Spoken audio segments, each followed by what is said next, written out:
Hi, this is Joelle, your podcast host. Before we begin, I would like to acknowledge that we are recording this podcast on unceded Indigenous lands. Tiohtià:ke, Montreal is recognized as the custodian land of the Kanien'kehá:ka Nation. This serves as a reminder that this history, which is often forgotten or neglected, enabled us to be here. As a white settler, this is especially important for me to recognize the role my ancestors played in colonization. That feminist hopes to create a space for dialogue, exchange, and critical reflection. With that being said, I invite you to think critically about your institutional and personal relation with the land on which you stand. Look at that feminist. Oh my god, she's so annoying. Yeah, I know, she talks too much.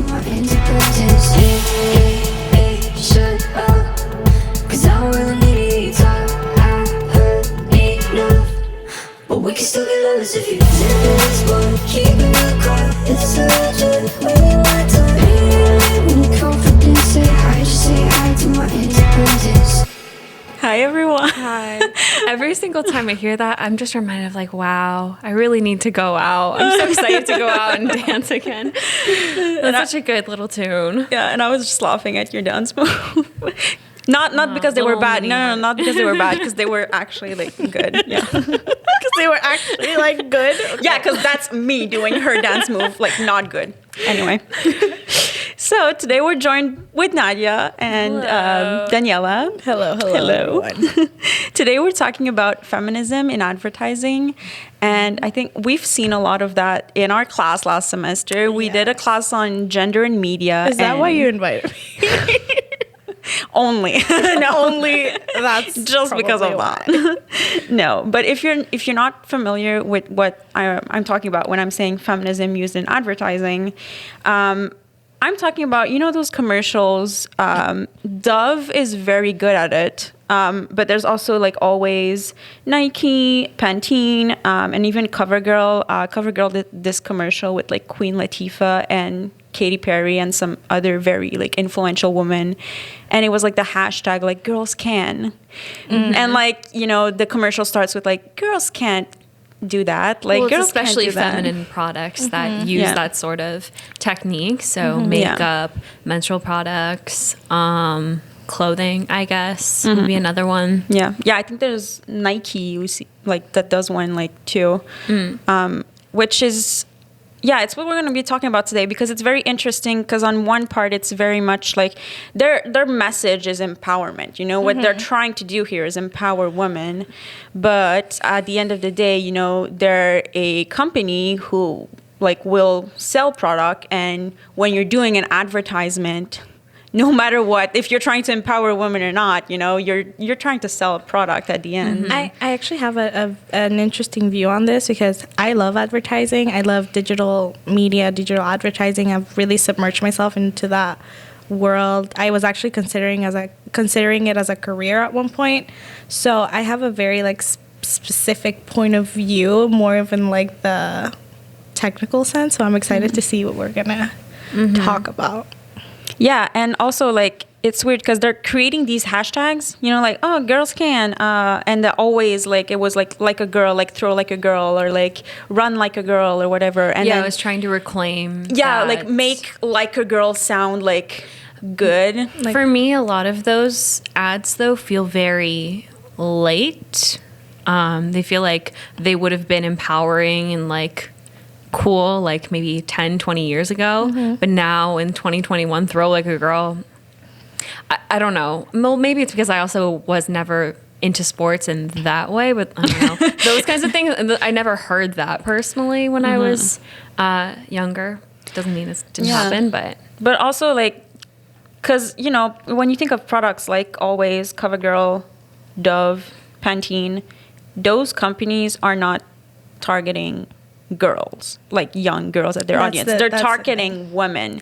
So because like women are the ones who have the money to buy stuff. So why are we calling grown women like girls? That's also an issue. I can actually answer that question because obviously when you work for a company, even if you're gonna interview for whatever company it is, you always need to know what their target audience is and like who they work for and like who they're selling to. And let's say, for example, I don't know, like Dove. They know that even though they're putting kids on the screen, they're either trying to look for like an emotional connection with the moms. So like, oh yeah, like my kid, like I want to buy Dove because Dove is will encourage my girl to grow up in a society. I know it's deep, but like it really works like that. Or they're kind of catering to like younger kids as well, that like they see this advertising and they'll remember. That maybe not so much for Dove soap, not for, but like they'll remember. Yeah, because like they Dove, have like a special memory that like of they'll like see specific thing. Yeah. So because kids, the more, I think the more if they see, for example, that something is eye catching, like somebody who looks like them, they'll maybe not for like, they won't know what Dove is, that's like a soap, but they'll remember. And then when they'll go to the pharmacy, which I've seen actually firsthand, when they go to the pharmacy or whatever, they'll say like, oh yeah, that's the, and they'll see the little Dove, they'll say like, oh my god, like that's from TV, like that's from the, you know. So could it also be that it's because you said it could be like for mothers, you know, looking like, oh, my daughter or whatever. Could it also be targeted at younger women in their 20s, 30s who maybe don't have kids but are seeing anyone with younger, money to spend? I don't but like think seeing so. a younger version of themselves and like relating to the commercial in that way? Yes and no, because I think there's a side, and when you go on to 20s and 30s, I think 20s and 30s now are two different generations. There's the millennials and there's the Gen Zs. I don't think that commercial would work on Gen Zs at all, because and I know you hate this word too, but I think our generation is a little, I don't want to say woke. I don't want to say woke. It's a little more socially. I think we should call it the W I don't think word. anyone our age uses woke. It's like social, maybe unironically. Like our generation is a little more socially aware of like what those things mean and why it's not okay to say run like a girl or like stuff like that. But for millennials, they lived in a time where they never saw that type of representation for themselves. So I think that it could work for a millennial, but I don't think it would work on a Gen Z. Yeah, no, for sure. And I mean, those commercials didn't come out like in the last 5 years. Those commercials are kind of old. The Run Like a Girl? Yeah. I feel like they're not that old. They're not that even old. if it's not that specific. I know, but like Gen Z were like commercials kids of that type. It's just a very specific type of feminism. Very superficial, very white, very corporate, very clean. It's not so political. And that's sort of what we see in those advertisements, I think. I think it's a very hard, not a hard time, but it's a very interesting time to be working in advertising. Yeah. Especially for a brand that's so old like Dove, where you're the people who you've been catering to are now maybe in their 50s or 60s. And usually when you're at that point and your brand is at that point, you can either rebirth, which is rebrand yourself, or then you'll go downhill and like you're kind of non-existent. And it's hard to rebrand in such a, to cater to new generations who are so different and who are so different with each other. I think my mom's generation with somebody who's 30, who's another generation with me and my sister, I don't think the same commercial, I don't even see how you could make the same commercial work. That's why they have to be a little bit more general with their feminism, to try not to alienate older, maybe more conservative audiences or clients, I suppose. But also try to cater to younger, more quote-unquote woke clients. Or if they see that maybe if they want to be more modern, if it's worth for them to lose the older generations. I think it depends on the size of the company a little bit. To make sure they gain the loyalty of the younger generations who will use them for a longer period of time. which market are they willing to sort of lose? Yeah, it's an age thing and it's a political thing. It's Like, a money thing always. I don't think we're gonna hear Dove be like, women should have the right to have abortions. No.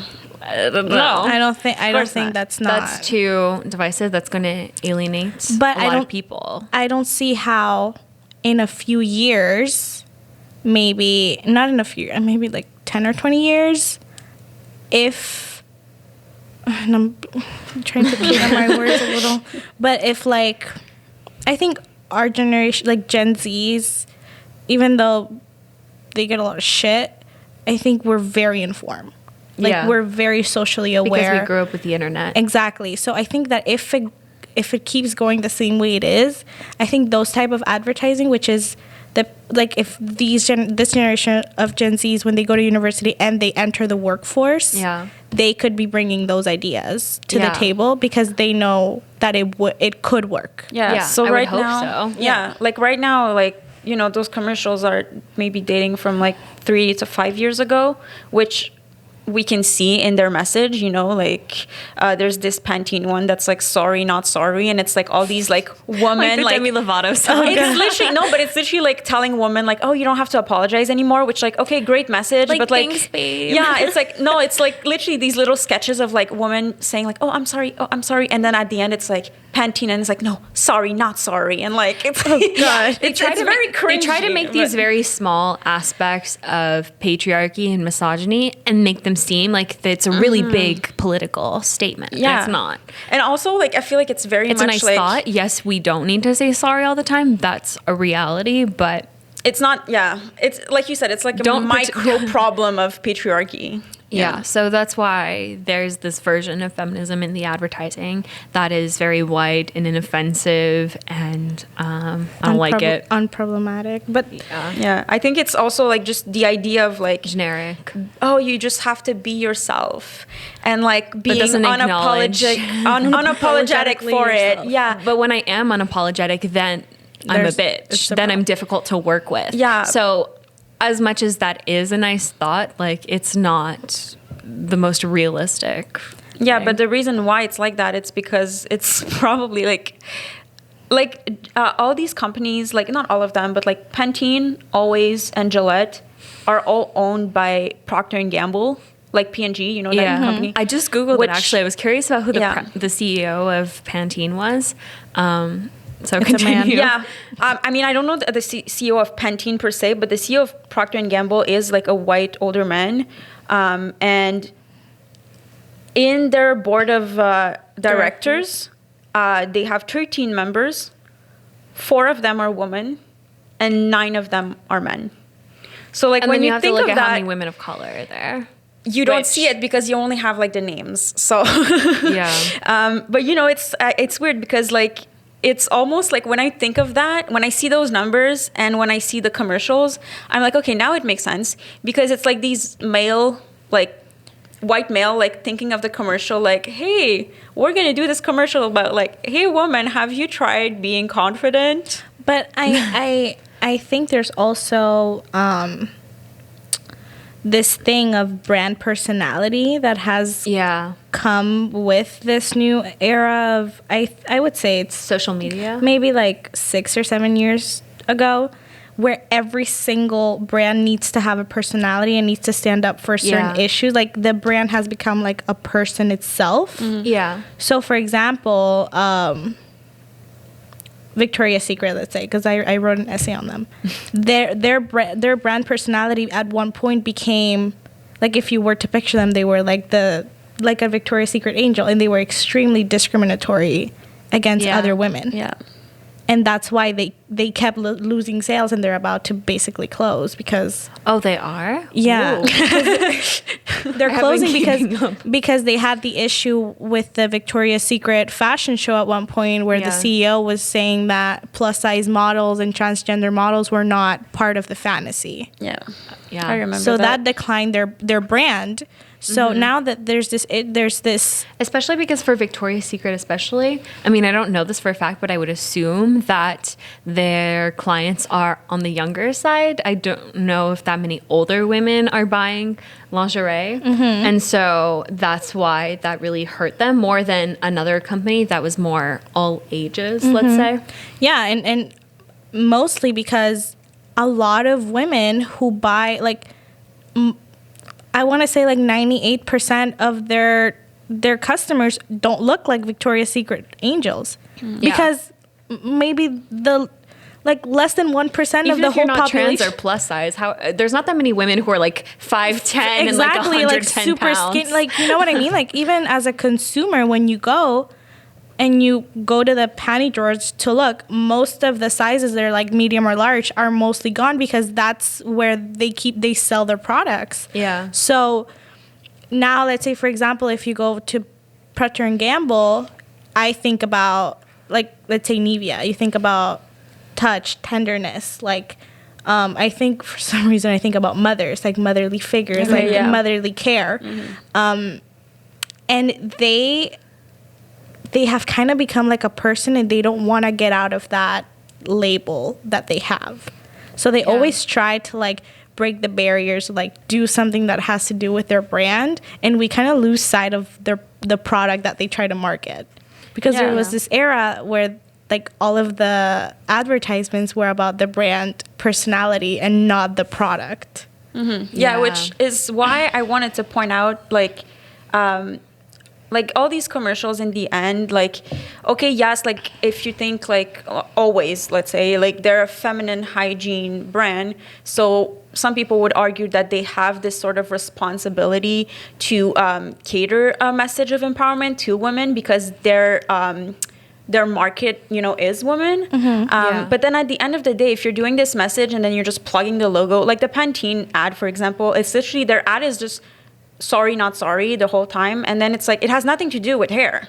Yeah, but then at the end, it's like, oh, Pantene, shine strong, and like hashtag like, sorry, not sorry, and whatever. Shine like, what? Like, what are you selling me? No, Like but a even diamond. it's like, like why did we watch this commercial of like women saying they're sorry, like you don't have to apologize, but then at the end you're selling me a shampoo? Like I don't see the correlation. Yeah, a lot of ads have become quite, I mean, it's kind of always been like this, but especially now I feel like have become really story focused. Yes. And so you'll see this like 2-minute ad, and like a minute and a half of it is, you see characters doing something, some sort of problem, and then at the end, like it doesn't even feature the product necessarily in the ad, and you're like, what's this for? And then at the end, they just plug the product with a little slogan, usually, like what you just said. I think it's because also a few years ago, actually they saw that catering to like emotional like the emotions of their customers really paid off because they associated the product with a certain emotion or the brand with a certain emotion. Basic marketing. Yeah, exactly. But it wasn't really, because at first marketing is to like market a product and what it can do for you, like what the product itself. Yeah, which it's different. but Like even it that has you can changed argue now. emotion has to do with it, because a lot of it is, you have a problem, something is missing, this product can fill that for you. This product will make your life better, this product will make you happier, it'll make you more beautiful. So I think there's always some element of emotion. Yes, attached. but I think even still, the product itself would change it, not the brand. Like Joelle just said. Yeah, it's more of a product thing, less of a personality Like a thing, like you were Pantene thing, saying. for example. But emotions and manipulating the buyer's emotions a little bit, even if it's super subtle, has always been part of it. Of course. But even like, for example, like Joelle was saying, like the sorry, not sorry. I said it's so Canadian, like sorry. Sorry, not With your sorry. Canadian accent. That had never happened before. The sorry, not sorry thing, well, then maybe women who have like this thing of like, oh yeah, I'm always saying sorry. Like Pantene, like, and it's like, what are you selling me? Like when you're done with the commercial, you're like, okay, but like Well, it's it not, gives you a what do better I buy? opinion of the brand itself, I guess, is the idea, Yeah. and then you will buy more from that brand. Yeah, but if you think they're well of them. selling their brand. They're not selling their shampoo necessarily, because if I buy that shampoo, I'm not going to stop saying I'm sorry. And that started because consumers brands saw that consumers wanted to be more responsible. Yeah. They wanted to shop responsibly. So they wanted to make themselves look like they were an ethical and responsible brand, which I've seen in a lot of other, not just Pantene. So that's also an interesting factor. Yeah. I think people have become a lot more aware of that in like the past 2-3 years, I would say, especially last year with BLM. That was a huge thing of brands posting stuff on social media, or even I believe there were a few advertising campaigns that sort of were in response to BLM. So any thoughts about that? Also with a lot of pride themed advertising is I mean, at this huge. point, any social issue, right? Yeah.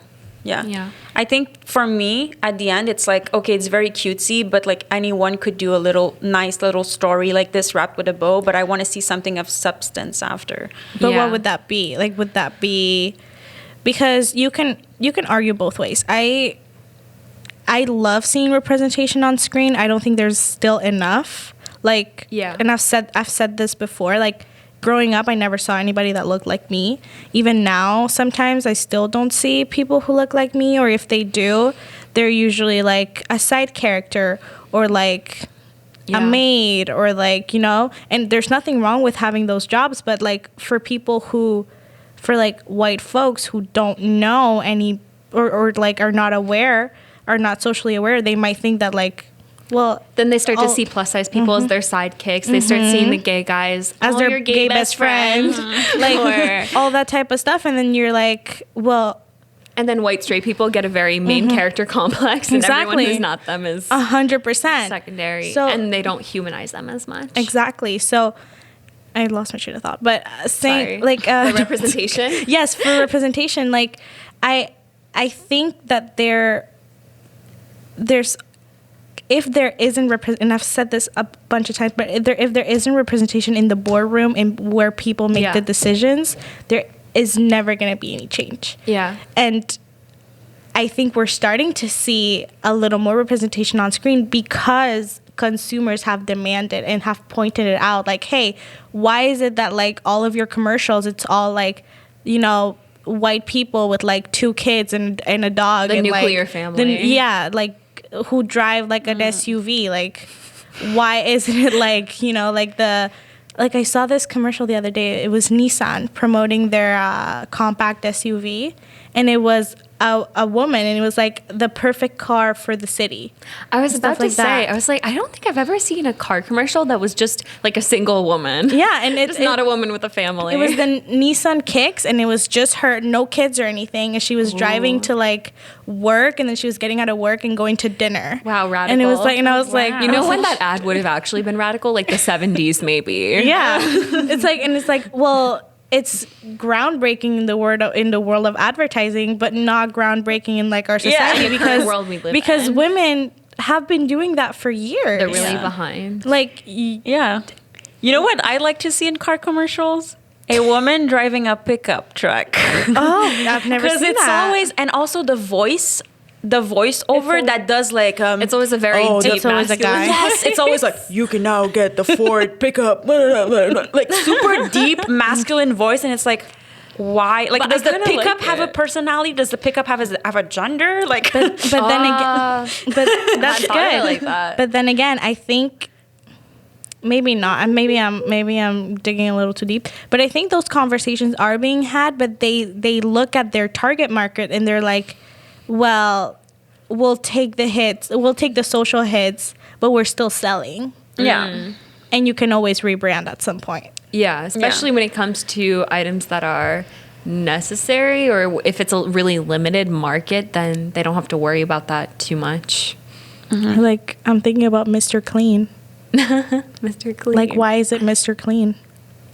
with Well, like maybe his muscles. it's actually feminist because it's not a woman Cleaning. cleaning. But then they're like Is Mr. it Clean helps a feminist icon. Let's like, discuss. It's like it's interesting because like it's getting out the stains with its muscles and stuff like that. Like I want to see an ad of Mr. Clean. We see the Mrs. Clean, and she's like the very busy, like corporate woman. He's the and stay-at-home like a dad. husband. He's like, yes to do the cooking, yes to do Oh the my cleaning. god, I would love to see that. Mr. Clean, I'm available. we're giving Amy. away all of her ideas. Don't say Yes. Okay, well, if you see a commercial with a Mrs. Clean in it, you know they stole it from us. So Nadia's requesting a check. yeah, we want commission on that. Yeah, no, when I mean like something of substance, it's just that I find that a lot of these commercials Superficial. they're dumbing feminism down to a hashtag. Yes. Yeah. Like they're just saying like, okay, hashtag girls can do whatever they want. And it's like, okay, but like who? That's why I love making a joke of the hashtag girl boss. It's hilarious to me. And I love like making fun of it and just like being self-aware of that whole trope that came around in the 2010s, I guess. Yeah. And it's like, I feel like, okay, like it's okay for you to make fun of it, but clearly they're not making fun of these hashtags. They're really dead ass. thinking Yeah, that they're they're dead ass, dead groundbreaking. serious. Yeah, Yeah. yeah. Well, also especially because we're assuming mainly men. So yes, they're like, exactly. wow. And they're like, oh my God, women are going to think we're so feminist and we're so like out of the box. But it's like, like in the like feminist like theory. Well, you and still like, meet guys like that on the street, so it's not surprising. All that men who that study It's business. reflected in Yeah. advertising. All men who study business. I know think like so that. many guys who think they're so feminine, so progressive. yeah, but then you look at feminist scholars and And then just as soon feminist as- theory in general, it's like we've been talking about this for like 50 years. Like you're late. Yeah. You're late to the game. Yeah, But even they're late if and they're they're superficial. honestly, if it's late, I'm like, okay, better late than never. But it's when they're late and they like miss the whole point of it. Like the whole, like I was like, buddy, like I feel like I'd rather, if you are going to use feminism or any other social movement in your advertising, you know, really go for it, really be a little bit more radical with it, really do something with substance, or don't do it at all. Yeah, yeah. Like I think I've seen. So there are good ads, by the way. Like I don't want to say they're all bad, but I No, think there yeah. are two ones that I think did it like right. The first one being there's a Barbie commercial that's like imagine the possibilities. also I love the Barbie rebrand. yes, I love that. Same. I just I With the love different it. body types. the body types and and the in the wheelchair. Yeah, but Barbie. also the different careers. Like But there's she's a always been bunch- like that. Even when but we were kids. There's like a bunch of, I don't remember what they did, but it was like this different the different colors, and there's different genders as well. And there's I remember when there's this astronaut thing, and one of the astronauts got her own Barbie. Which was, I thought it was really? so There's been an yeah. astronaut Barbie for a long time though. But I feel like Yeah, but, Barbie's like, it was, like, always been specific pretty person. good at like sticking with the times. Like even from its inception, I mean, obviously it wasn't perfect, very white. There was lots of skinny. Well, just the fact that focus on Barbie's But white and blonde. yeah. But still, there was a little bit of something there of like a single woman, and she had jobs, and so Barbie has been pretty good at sticking with the times. Although there have been lots of problems with Barbie, and I'm sure there still are. I'm not really keeping up with Barbie anymore, No. but Barbie's never let me down. I was more of a Bratz girl though growing up than Oh my a God, Barbie same. girl. That was later though. That I was was like, both. yeah. I just thought of an idea of an advertising where like Don't say it. Don't. it's like we can cut it out or whatever, but it's like this idea of like pads and like how girls hide pads, and like an idea of like a girl just saying like, does anybody have a pad, like out loud? And another girl's like, yeah, and like they give it to her, Yes, and like they go and like it's not a big deal, you know? Instead of just a girl running, Just like it's like a girl being like, Yeah, do you have a pad? Like, and like then taking it and like hiding it, yeah. like, you know, Okay. Well, if anyone steals that, it's requesting a check. yeah, yeah. No, but Barbie does this commercial, and it was really good because I think it was the only commercial that I saw that was like, okay, like female empowerment, whatever. But their product like was actually in the commercial, and it made sense. Like the commercial is just you see three little girls, and they're all One is like a soccer coach, the other one is a veterinarian, and then the other one is a teacher. And there's these like really tiny little girls, and like the one that's a teacher, she comes into like a university classroom and she's like, hi, you know, my name is whatever, and I'm gonna be your teacher for today. And all the students are like, what? Like they're all like sort of laughing, but she's like taking herself very seriously. And then you see them like in their roles. Oh, it's a and little then, girl doing that? yeah, and then Okay. you see them at the end, they're actually playing with their Barbies, like doing like teaching or being the veterinarian. And I was like, okay, that makes sense, you know, because That's cute. children learn through so much through play, and like you can really see that, that That this kind of little thing girl, is more effective with children than with like adults. This little girl playing with her Barbie is actually gonna make her like empower her, because it's gonna make her believe that like she can be a doctor, she can be like a teacher, Yeah. she can be whatever she wants. But even it works on kids, of course, because any type of toy But commercial kinda that works. kind of dumbed down feminism like is fine for kids. But even like as a parent, like maybe if you're Yeah. pregnant with a child, or if you're thinking of having kids, again coming back to the responsible consumer, you're like, well, I would much rather purchase a doll that is a Barbie doll instead of Bratz or whatever it is. I don't Like, think they're- Bratz is still around. It's still a thing where like another like I a think they Barbie got competitor. I think they got sued by Mattel. Correct me if I'm wrong. But I think Bratz there got was sued? I think there was some legal problems between them. I mean, if I want to be critical of the ad, and I will be, is just that those careers, like, I think we all know that women can be veterinarians and teachers. Teaching is a very female-dominated profession.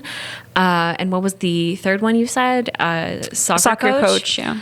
I mean, those are fine and there's still a message, but I think the message would have been more powerful to pick career fields where women are really STEM. underrepresented, like STEM Like a CEO. fields. That would have been bomb. Like a coming in as a CEO. I did see that there was a presidential campaign Barbie Yes. set. Oh, And okay. so the presidential candidate Barbie was a black woman. Her campaign manager was another woman. And then the voter was also a woman. Those were the 3 dolls in the set. So I thought that That's was really cool. cute. Yeah. That's cute. And that was like last year that came out, or in the Trump era. Okay. Sorry to say that, but Imagine if they did, instead of the little girl being like a teacher or soccer coach or whatever, she's like the CEO of Barbie. Or like coming into a boardroom Hold full on, of now I need to full know. of white men, Yeah. being like, "Hello, today we're gonna address so and so," and it's like the little girl, and everyone's like, Yeah. you know, That would be great. Yeah. I would like, because I wait. I was gonna say, oh yeah, I was telling Nadia this because there's this show called Superstore, really good. Oh my God. My sister watches it and she wants me Highly to watch recommend. by the way, the chairman So and good. CEO of Barbie, sorry, his name is Ynon His Kreiz. name? Yeah, His he's name? an American-Israeli businessman and currently the CEO of Mattel. Not it. Okay, but like, I don't think I pronounced his name right, but I don't really care. But Mattel is the toys in general. Like, is there A for the CEO for Barbie Barbie? Yeah. Barbie division? So this is based on the Wikipedia, by the way. Full disclosure. For the Barbie page for key people, it says Ynon Kreiz is the chairman and CEO, and Richard Dixon is the president and COO. So not it. Why? I'm no me offended. gusta. and Mattel, like a lot of their other brands are very girl focused, like Monster High, American Girl, Ever After High. I wonder- Polly Pocket, and they also have like Hot Wheels and Uno. But like I think the ones where they make the most money are the ones catered to the girls. I That's wanted crazy. an American Yeah. Girl so bad when I was Same. little. Same. I didn't know about They them were till too later. expensive for me. They were so expensive. They were so Yeah, expensive, they right? are. That's why I never got one. Because I wanted them No. to look like, I wanted one that looked like me, you know? Yeah. I'll get it for my goddaughter. I promised it to myself. I was Yeah. like, if I can't get it for me, I'll get it for her. Yeah. I liked the Monster High dolls. Those were so fun. My sister was a big Monster High fan. Yeah. Yeah. and This was like the end of my like doll playing Really? time in life when they came out. Because I was born in 2001. I don't remember when those came out, but they came out a little bit later. So, you were born when? I mean, I just She's a turned real 20. Gen Z. I feel I just so turned fucking 20. old. How old are you? turned how old? 20. You just turned 20? Yeah. I'm about to be 23. Okay, you're 4 years older I'm than me. so, I feel Girl. so old. God. 4 years is nothing. I just, oh my God. 4 years is the age gap between my parents. 4 years is nothing. It's just it's a lot you more guys when have we're 3 years. You guys have 3 years because she's about to turn 23 and you just turned 20. okay. Yeah, 3 So that's years. even less. I'm about to turn 25. Girl, stop. Are you serious? Oh So that's why, when you said God. like that we're Gen Z, I'm actually on the border Yeah. of millennials so am and I. Gen Yeah, Z. So am I. culturally, you have a little bit of both. Yeah, which like I is have kinda cool. some stuff that I relate more to like Gen Z and some It's stuff so I weird relate that more to it's so weird that millennials are like people born in the 80s, whereas I was born a year after the millennium, and I'm not a millennial. Well, I don't know why they call it a millennial. Whoever decided that was a choice. Also, it's such a cool generational name, like millennial. Yeah, I I'm know. Like, that's Yeah. so cool. I want But it. I used to think I was a millennial because I was born like right after the millennium, but apparently not. But I guess it's more people who like grew up and like remember The being- 2000s, Like yeah. I don't really remember much of the 2000s, guys. Yeah. The 2000s were amazing. I just look at my clothes and I'm like, holy shit, that's iconic. Yeah. They were fun. I was just playing with my Bratz dolls, I watching my Hannah Montana, having a good time. I rewatched Hannah Montana right before Christmas. Has it aged well? Yes and no, but it was so good still. I think one that didn't age well was That's So Raven. I didn't there were a really few- watch That's So Raven because I was around a little bit earlier. I also didn't really watch Lizzie McGuire. I was really No, you're too young for I that. was really a Iconic. wizard. I was really Wizards of Same. Waverly Place, Yeah. Hannah Montana. Also, I loved Zack Kim and Cody. Possible. I like Kim Possible? too. Yeah, Zack and Cody. That surprises me because that was like my time. Well, they were still playing it. they a were lot, playing it, yeah. So I would still watch it, and I loved Kim Possible so much. Kim Possible low key inspired me to be a cheerleader, which I did for 10 years. okay. Fun fact. No, I wanted to do a Halloween costume of like I wanted to be the black hair like Chico. she's Oh my so god, cool. bisexual icon. She's so cool. What were we talking about? Yeah, we went off topic. No, you brought up You brought up Superstore. You brought up the Barbie advertisement that you liked. Okay. Superstore. There's this episode where I don't want to spoil it, so whoever hasn't watched it, cover your ears, except for you. But there's this episode where Amy becomes the manager of the store finally, and then I think the episode is actually called Girl Boss. And Amy's like, don't call me that. I'm just your boss. She's like, I'm just your boss. And everyone's like, okay, girl boss. And then she's like, I'm just your boss. Just do what I tell you. By everybody mean Justine. I can just hear her saying that in my head. Or she's like, and at the same time, during the episode, there's like these T-shirts that are being advertised that say like, girl power, girls can. And then when they're putting it up, one of the workers is like, this is so ridiculous that they have these shirts like just to sell, like because it's around back to school season, so that's when they sell the most. Jonah. Okay, now I'm remembering the episode. And Jonah, and there's this little girl that's like, they're shopping together, and the mom's like, look at these shirts, and the girl's like, I want the pink one, and then Jonah's like, no, they're trying to like, they're just doing that they're lying to you, they're just doing that to sell you the T-shirts, like don't buy it. And then the mom's like, holy shit. I love Jonah. Very interesting. Like in a comedic way, but like, Also like real. but like real. Think about it. Yeah. I think it's weird just in general that like most of these brands are beauty product brands. Like, Well, it's because if you want to look like historically, because there's a very long history of, even though it wasn't like feminism, like around 1920s, like when the flapper girl was really popping, a lot of advertisements used her and tried to target that demographic of young women who were a little bit more sexually liberated, who would like to go out dancing, who would drink, who would smoke. So that was sort of targeted, and that was sort of feminism in advertising. And then around World War II, when women started, joining the workforce, they also had our ads geared towards like career women. Mm-hmm. And then obviously beauty advertisements, but you can always kind of twist those to make them seem feminist. Yeah. Even though they're not really, they're kind of the opposite. yeah, but I just hate it because it's always like, instead of just it being like a feminism message of like, you can be whoever you want, you can do whatever you want, but then also like if you're pretty doing it, it's gonna pass. Yeah. Oh, well, pretty privilege is just Pretty Privilege is so not talked about. You should do an episode talking about Pretty Privilege. It's really interesting. Like this video or like this podcast if you want an episode. Yeah.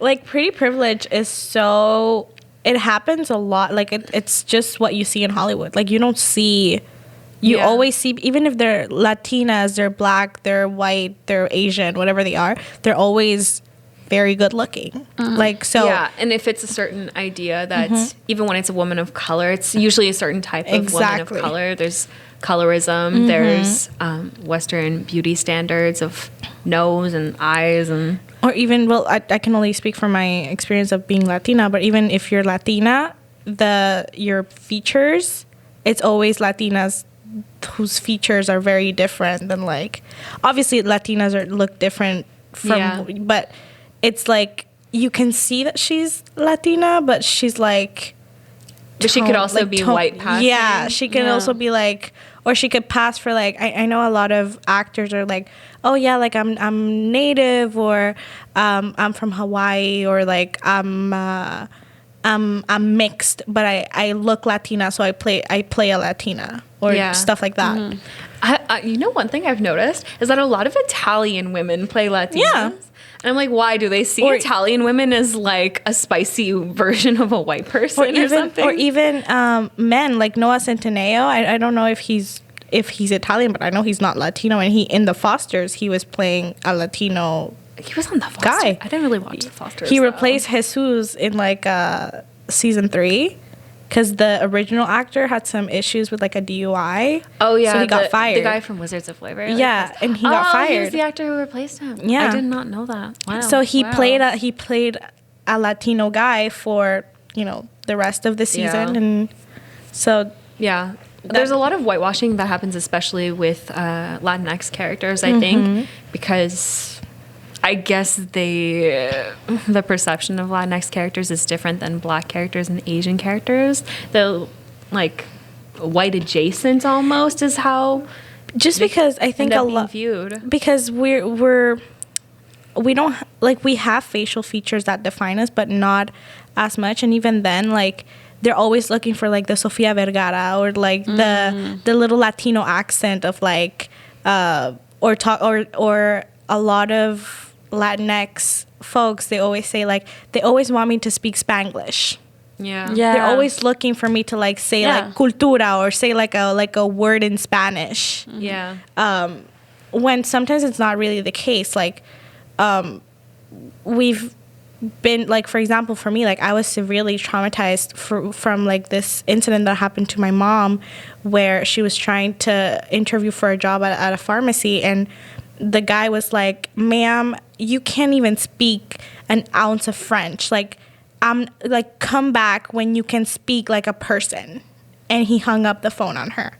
So from then, like, I was always I would always practice to not have an accent, just because that happens to a lot of immigrant kids. Like, I've heard it a lot from Latin people that, like, you try to like not have an accent as much as possible. Yeah. So but then you're kind of judged by the Latino community that you can't speak Spanish. Yeah. But it's because in the same culture, like your parents don't want you to go through the same thing that they went through. Well, assimilation, right? Mm-hmm. And then when it comes to the entertainment industry, often they want to exploit. The accent when Sophia you try. Vergara is a really good example, but I mean, she's thriving. She made lots of money, so good for Sophia Vergara. Good for her. But even. Coming back to Superstore, because I just watched it, America Ferrera, who plays Amy, she actually says in one of the episodes, she's like, her name is Amelia something, I think. She's like, like, Jonah was like, why did you change it to Amy? It's like, because I work for Cloud9, and like it's like nobody was gonna take you seriously if I say my name. Yeah, they've done quite a few episodes talking about her relationship with that. There's one episode where they want her to sell salsa. And they want her to do an accent. Yeah. Or another where she doesn't understand Spanish. That's another issue that comes up.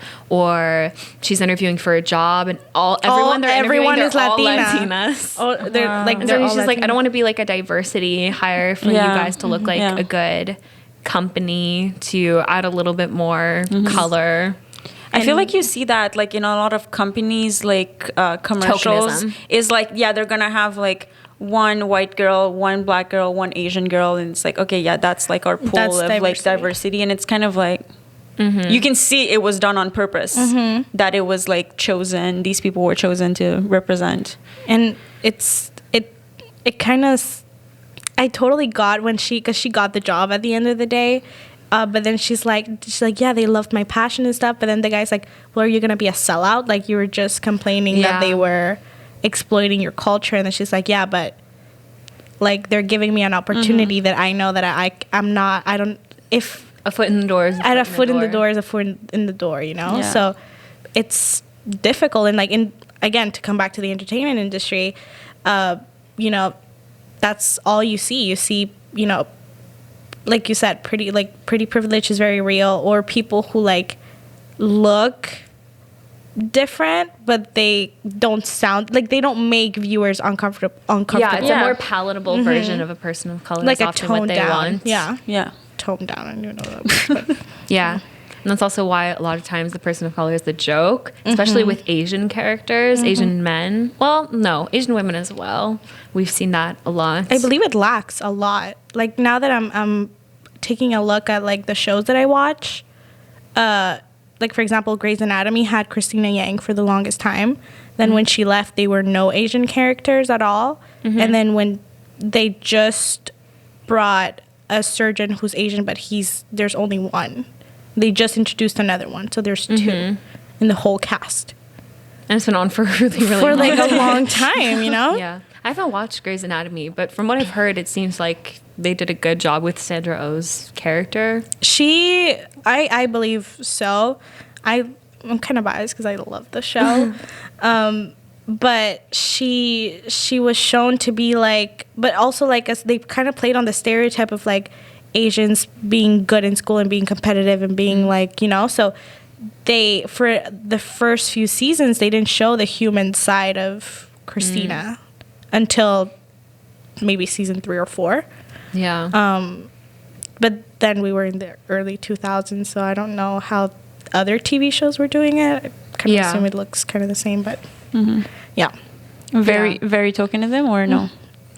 Yeah, 100%. Yeah. She was, I think her, and then you had Cali Torres, who was the resident Latina. Like, you had Christina, who She was was also Asian. one of the queer characters, right? Yeah, I haven't watched Grey's Anatomy, but I know who the gay characters are. But later on, though, like, she actually married a man. She didn't come out until maybe season 8. And there's a girl named Arizona who's also Yeah, gay. it was okay. Yes, but and then you had like 3 black doctors, 1 black doctor who's Miranda Bailey. But yeah, like, then the rest were all white, you know. And the main character is Meredith, and she's white. Yeah. But here's the thing, because like I said, these companies are selling to like to come back to like the advertisements. They're selling their products to women who want to be attractive. I mean, if you're gonna buy from CoverGirl or Pantene, you know, you want your hair to shine, you want to put on makeup. Yeah. So at the end of the day, they have to use like pretty woman in their commercial, because if they use someone who doesn't have shiny hair, then Who like isn't conventionally it's not attractive. like the Yeah. consumer's not going to buy your product, because it's just going to think that their hair's not going to Yeah. be shiny. So And they we could- have to use pretty women, but then at the same time, it's like, okay, if you're only using pretty women, are you really empowering women? Yeah. But even then, like, they're kind of selling something that's not real, because most of the time, it's not even their real hair. Yeah. Yeah, It's, no, for it's sure. fantasy. For sure. Because Selena like- Gomez did a Pantene commercial, and she then did an interview, and one of the interviewers like, your hair is so beautiful, and it's like, that's not my hair. She's like, that's not my hair. Yeah. But then, like, what does that leave, like, us, the consumers, to think? Because, like, one minute they're telling us, you know, that they're empowering women and that they're Then all they're like, there, but you need to buy this, which to is be happy fake and be hair. beautiful. Yeah. For me, it's just, and it's not advertising specific, it's just any form of media, of art, is consume it critically. You can enjoy it, even if it isn't perfect, but just be aware of what the intentions are, who the people behind that are, what they want from you. Just be critical. I think a lot of people underestimate the impact of advertising, of art, of media. Yeah, I totally agree with what you're saying. And also, you know, knowing, kind of like telling yourself that, like, I'm going to put Kylie Jenner as an example. The other day, I was looking at a makeup look that she did, and I recreated it, and I was like, that's, like, underwhelming, like, kind of, you know.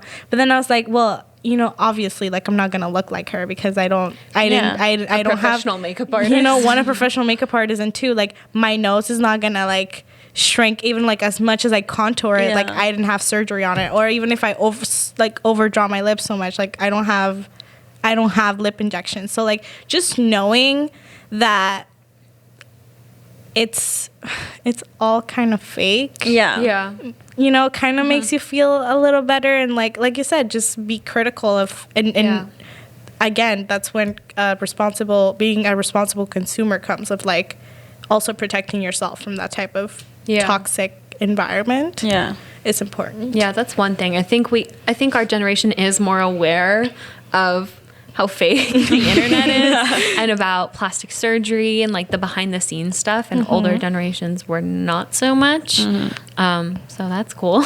Yeah, we're also having a bigger conversation on that. Like, I wish you would have done like a plastic surgery type thing, because I have so many things to say. Would have been really good. Like, I'm super open to plastic surgery. Like, I don't even, there's also this issue of like, do people need to like for example, influencers need to say that they have had plastic surgery? Like, I don't think so.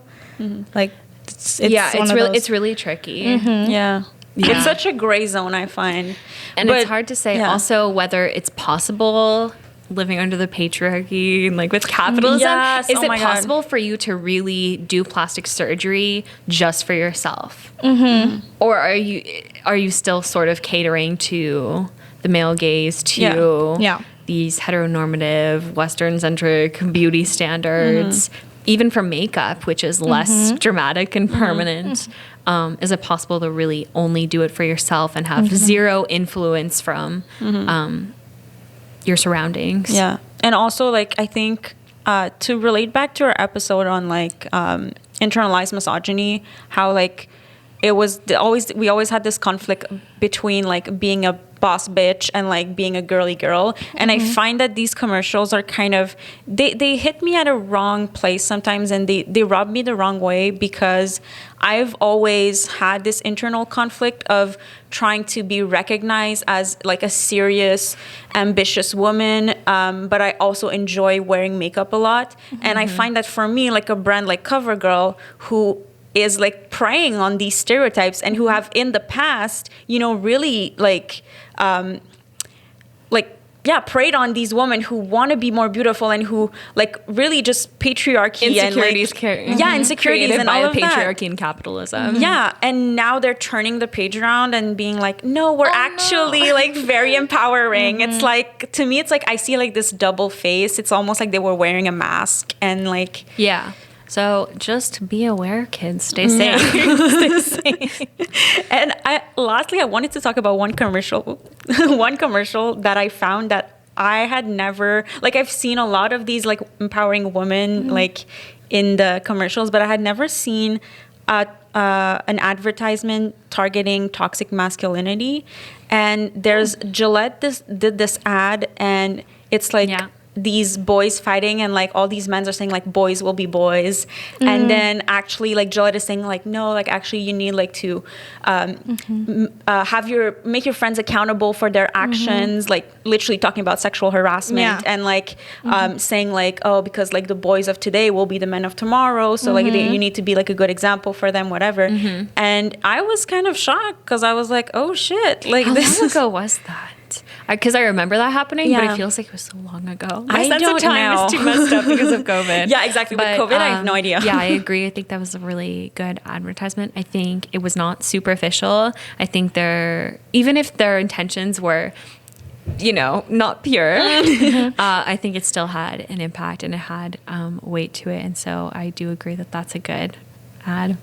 I don't know. I had never seen that before. Like all I had seen from like companies that target like men, like beer commercials and like Old Spice commercial, were always negative and like never talking about toxic masculinity. And it was a certain type of masculinity as well. And it was the first time I like saw this, and I was like, oh my God. Yeah. But also because these are conversations that were not being they were happening in closed doors, but they weren't happening in the media. Yeah. Like and they're still not happening as much. Like, I don't know if there was this issue with a curfew. I don't know where exactly in the world it was, but they implemented a curfew for women that they couldn't go out after 6 p.m. But then one of the please look it up. There was one of the ladies of parliament that was like, well, why don't we infuse a curfew for men instead? Yeah. And like, instead of like, putting it on women, why don't you put it on men? Like, I believe that the problem would be solved, like, a lot quicker. And then, like, people took it the wrong way. Oh, this is like recent.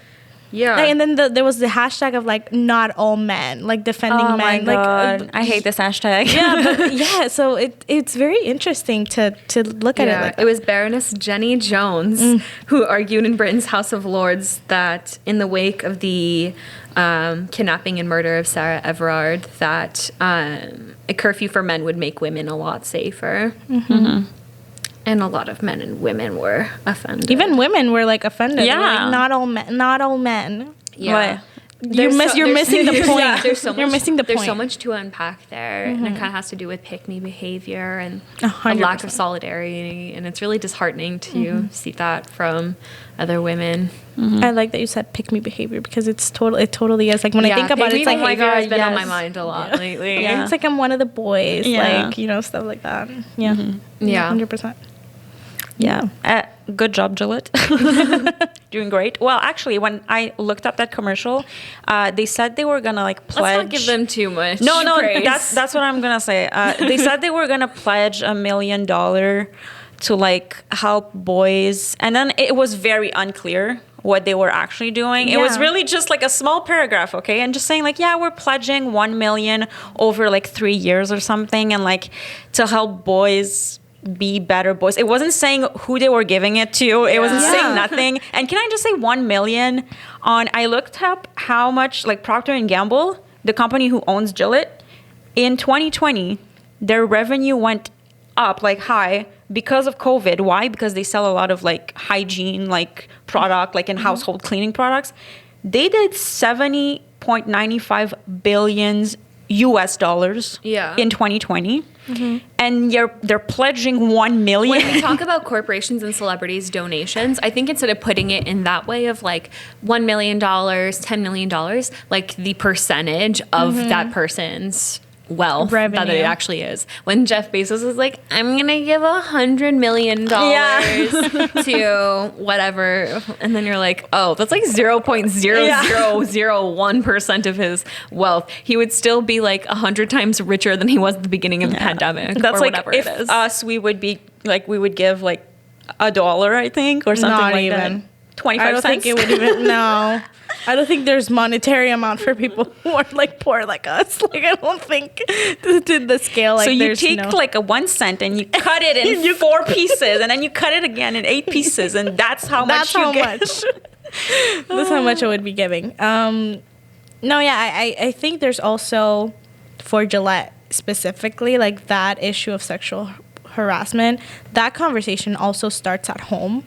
Like, okay, you're gonna give it to who? Like, who are you gonna give it to? Because if these conversations are not being had at home, if you see that your dad who is, and I say dad, but like your male role model that you have behaves the way that he behaves towards women, that's the example that you have at home. That's how you're gonna grow up. I'm not saying it can't change. Yeah. But I'm saying it's harder, and that's where it starts at home. So that's why it's also really important to see different ways of being a man than just this one very boring, often toxic way of being a man.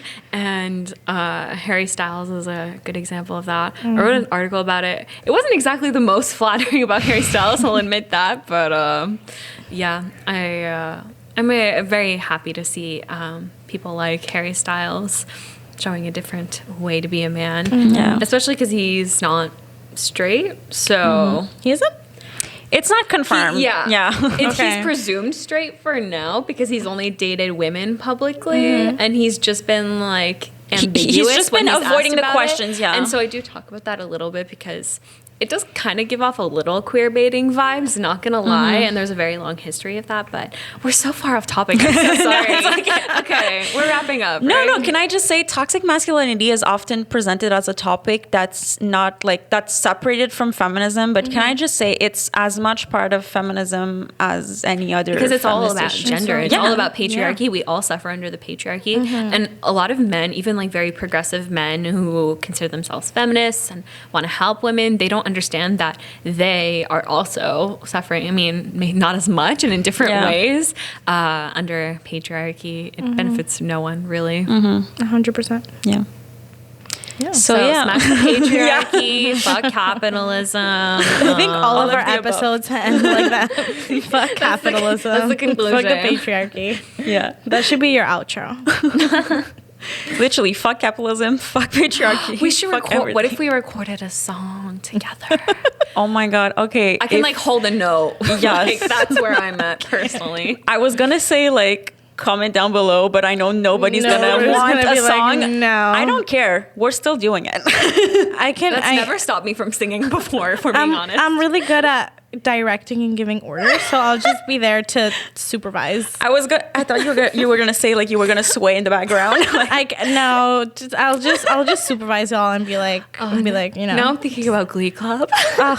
I'm so Rachel Berry without the voice. I've been rewatching Glee. same. It's so It funny. didn't. I'm assuming it did not age very well. No, Not all of it. No. no, it Some did parts not. of it too, but also like our culture has changed so much since 2009 when it premiered. I loved Glee. And I mean, obviously, the Kurt as gay representation is like a very traditional way of like an effeminate, like skinny young white boy. Even Blaine. But I think even at the end, who plays gay, and he's like made some weird comments, that actor, about like playing a gay character.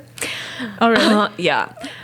So, but that was still like a lot, and that was still a lot more representation and helped a lot of people. And so it was the same thing for Britney and Santana, which is also like a very limited view of what queer women look like, especially you know? for Latino queer people. Like, And that was part of the storyline. That was big because I don't think, and correct me if I'm wrong, but I don't think we had seen that many, or even if we had seen a Latina queer character besides Callie, Torres, and Grace. Yeah, and I don't know if that was before or after that happened.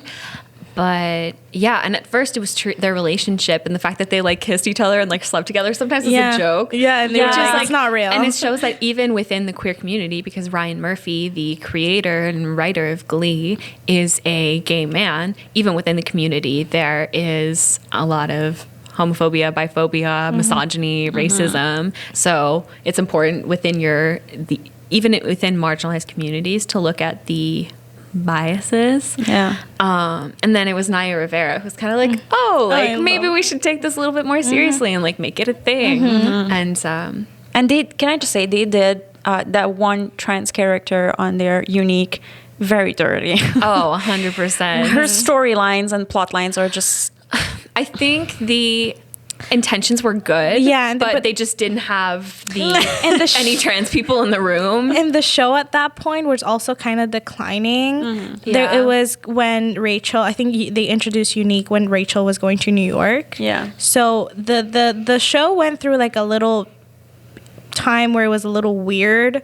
Little time when it was weird. It was weird. It was always weird. No, but it was weird because it was divided into like two. Like it was like the New York storyline and then the school storyline. Stuck with either the original characters leaving school or just stuck with that Glee Club at that school. I still love Glee. Like because I thought I could sing. There's still a lot of good. I thought I could sing, and I wanted to be Rachel so bad. There's still a lot of good stuff, and I think Glee is a good example of you can enjoy something even though it's not perfect, even though there are problems. It still did a lot of good and helped a lot of people. I think I wasn't watching it back in the day in 2009, but I'm sure that would have been really cool to see. So watch Glee, but Oh my be God. careful. You might get It's roller triggered. coaster. Yeah. I didn't expect to talk about Glee today. Yeah, no, me neither. All right. So let us know what you guys think about advertisement or TV also too, because we talked a lot about TV and media. Let us know what you guys think about that, and if you have any like other either commercials or TV shows that we didn't mention. Please let us know. Yeah, that you think are kind of using social issues and like tokenism. Yeah, it'd be really nice to know. And thank you, Nadia, and thank you, Daniela, for coming today. And Happy thank to you be for here. listening or watching. And we'll see you in the next episode. Bye. Bye.